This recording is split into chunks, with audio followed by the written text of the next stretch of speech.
Testimony at the coroner's inquest into the death of Sammy Yatim has wrapped up, with closing arguments set to pick up on Monday. Here's a look back at what the jury heard over the last 10 days.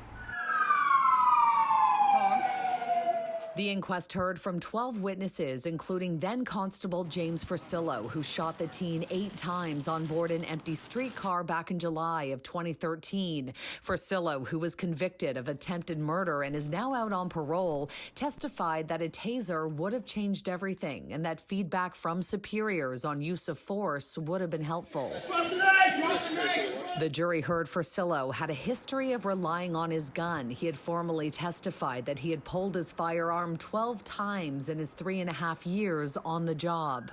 The inquest also heard how Fursillo told the parole board he rushed his decision-making that night and went against his training. The presiding coroner responded, "We have the unique opportunity to address the problem of police officers not following their training in high-stress confrontations."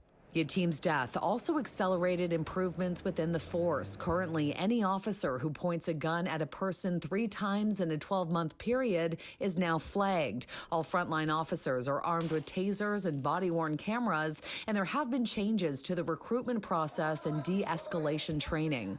The scope of the inquest is to examine how police answer calls involving people in crisis, how to improve line-of-duty decision-making, and better accountability for red flag behavior among officers. Jury deliberations on a series of recommendations are expected to begin early next week. Shauna Hunt, City News.